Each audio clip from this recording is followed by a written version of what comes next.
పండుగ సందర్భంగా మీరు భారీ ఎత్తున నియోజకవర్గంలోనే భారీ ఎత్తున ప్రథమంగా మరి ఇక్కడ చేస్తున్నారనే విషయం ఉంది. మరి దీనిపై మీ స్పందన ఏంటంటే ఏం చెప్తారు? అందరికీ సంక్రాంతి శుభాకాంక్షలు. సంక్రాంతి అంటే తెలుగువారి అతిపెద్ద పండుగ. మన సంప్రదాయంలో ఇదొక భాగం. ఎక్కడ ప్రపంచంలో నలుమూలలో ఉన్నటువంటి తెలుగు వాళ్ళందరూ కూడా ఆ సంక్రాంతి పండగకి వారి వారి గ్రామాలకి విచ్చేసి అందరూ కలిసి ఒక చోట కూర్చుని ఈ సంక్రాంతి సంబరాలను జరుపుకోవడం తరతరాలుగా మనకి పెద్దలు పెట్టినటువంటి ఆచారం. దీనిలో భాగంగా ఇటు గంగిరెడ్లు కానివ్వండి, ముగ్గుల పోటీలు కానివ్వండి, పిండి వంటల పోటీలు కానివ్వండి, ఇంకా మరి ఎన్నో రకాలైనటువంటి సాంస్కృతిక కార్యక్రమాలు మన పెద్దలు మనకు అందించినటువంటి వారసత్వంగా మనం చేస్తున్నటువంటి ఈ కార్యక్రమాలన్నీ కూడా మరి పిల్లలు పెద్దలందరూ కూర్చుని వీక్షించే విధంగా ఇక్కడ ఏర్పాటు చేయడం జరిగింది. మరి దీనికోసం కూడా ఈ రోజున రాష్ట్ర ప్రభుత్వం పెద్ద ఎత్తున మరి 4,467 బస్సుల్ని పెట్టి దేశంలో నలుమూలలో ఉన్నటువంటి తెలుగు వారందరినీ కూడా మన వారి వారి స్వగృహాలకి వచ్చే విధంగా ఏర్పాట్లు చేయడం ప్రభుత్వానికి ధన్యవాదాలు, అభినందనలు తెలియజేస్తా ఉన్నా. మరి ప్రజలందరూ కూడా మరి సంక్రాంతి పండుగను అందరూ కూడా మన సాంప్రదాయాలకు మన పెద్దలు ఇచ్చినటువంటి ఆచారాలను సాంప్రదాయాలకు అనుగుణంగా కలిసి సంతోషంగా చేసుకోవాలని చెప్పేసి ఎటువంటి జోదాలకి తావు లేని విధంగా అందరూ కలిసి ఈ పండుగను ఎంజాయ్ చేయవలసిందిగా విజ్ఞప్తి చేస్తాం. అయితే సార్, ఇప్పుడు సాంప్రదాయబద్ధంగా జరుగుతున్న నేపథ్యం అని మీరు చెప్పడం జరిగింది. ఈ పరిస్థితుల్లో మరి ఈ స్టేడియంలో ఎంతమంది ఇక్కడ కూర్చొని చూసే అవకాశం ఉంది అంటే ఏం చెప్తారు?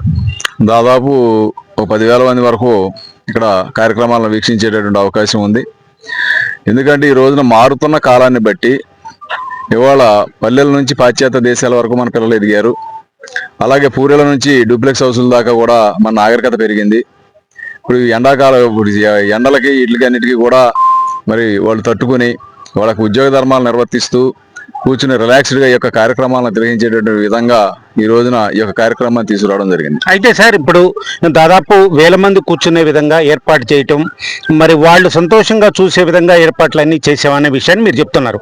ఈ పరిస్థితుల్లో ఇవాళ ఉన్న కాలమాన పరిస్థితుల్లో మహిళలు కూడా ఈ యొక్క కోడి పందాల విషయంలో కావచ్చు, ప్రతి ఒక్క విషయానికి వాళ్ళు అటెండ్ కావటం చూడటం అనేది జరుగుతున్న నేపథ్యం.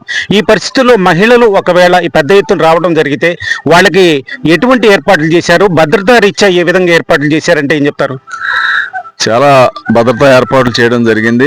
గ్రామాల్లో ఉన్నటువంటి కట్టుబాట్లు పెద్దలు అందరి అండదండలతో అందరి యొక్క రక్షణతోనే ఈ యొక్క ఆడబిడ్డలకి ఇక్కడికి స్వాగతం పలకడం జరుగుతూ ఉంది. మీరు చూస్తే చాలా పెద్ద ఎత్తున ఇవాళ ముగ్గుల పోటీలకి ఉత్సాహంగా పాల్గొన్నటువంటి మహిళామణులు, అలాగే రేపు పొద్దున జరిగే వివిధ సాంస్కృతిక కార్యక్రమాలు ఇక్కడ జరగబోతా ఉన్నాయి. ఆ సాంస్కృతిక కార్యక్రమాల్లో కూడా వేలాదిగా ఇక్కడికి తరలి వచ్చి ఈ యొక్క కార్యక్రమాన్ని విజయవంతం చేయడానికి అందరూ కూడా ఉత్సాహంగా ఎదురు చూస్తూ ఉన్నారు. అయితే సార్, ఇప్పుడు ఇవాళ ముగ్గుల పోటీని నిర్వహిస్తున్న సందర్భం, ఈ ముగ్గుల పోటీలో మరి ఎటువంటి బహుమతులు ప్రకటించారు? మరి ఇప్పుడు ఎంతవరకు మహిళలు వచ్చి పాల్గొన్నారు అంటే ఏం చెప్తారు? దాదాపు వందలాది మహిళలు ఇవాళ ముగ్గుల పోటీల్లో పాల్గొనడం జరిగింది. పెద్ద ఎత్తున కండక్ట్ చేస్తా ఉన్నాం. దాన్ని వివిధ దాతల సహకారంతో ఇక్కడ జరిగేటువంటి ప్రతి కార్యక్రమం కూడా దాతలు నిర్వహించేదే. ఎన్ఆర్ఐలు కానివ్వండి, సాఫ్ట్వేర్ ఎంప్లాయీస్ కానివ్వండి, గ్రామాల్లో ఉన్నటువంటి పెద్దలు కానివ్వండి, ఆర్థికంగా బలోపేతంగా ఉన్నటువంటి నాయకులు కానివ్వండి, అందరూ కూడా తలా కొంచెం సహాయ సహకారాలు అందించుకుని ఈ యొక్క పండుగ వాతావరణాన్ని ఏర్పాటు చేయడం జరిగింది. అయితే సార్, ఇప్పుడు 1000 మందిగా వచ్చి చూసే ఈ కార్యక్రమానికి మరి భద్రతా ఏర్పాట్ల రీత్యా బాగానే చర్యలు తీసుకున్నాం అనే విషయాన్ని మీరు చెప్తున్నారు. మరి పార్కింగ్ వ్యవహారాలు కావచ్చు, మంచినీళ్ళు కావచ్చు, ఇంకో రకంగా వైద్యపరంగా కావచ్చు, ఎటువంటి బాధ్యతలు తీసుకున్నారు అంటే ఏం చెప్తారు? ఇక్కడ వివిధ ప్రాంతాల నుంచి ఇక్కడికి వస్తా ఉన్నారు, అతిథులుగా వస్తా ఉన్నారు. కాబట్టి వాళ్ళకి తప్పనిసరిగా వాళ్ళకి కావాల్సినటువంటి ఆహార పదార్థాలు కానివ్వండి, ఈ గ్రామాల్లో పల్లెటూళ్ళలో జరిగేటువంటి రుచులన్నీ కూడా అందించడం జరుగుతుంది. ముఖ్య అతిథులు వస్తున్నారనే విషయాన్ని మీరు చెప్పడం జరిగింది. ఈ కార్యక్రమానికి ఈ ఇక్కడ జరుగుతున్న ఈ భారీ ఎత్తున ఈ ప్రోగ్రాం చూడడానికి ఎంతమంది ముఖ్య అతిథులు వస్తున్నారు, ఎవరెవరు వస్తున్నారంటే ఏం చెప్తారు? ముఖ్యంగా ఇక్కడికి వివిధ మాధ్యమాల ద్వారా అనేక మంది పెద్దలకి విజ్ఞప్తులు చేశాం, ఆహ్వానాలు మీడియా ద్వారా తెలియజేశాం.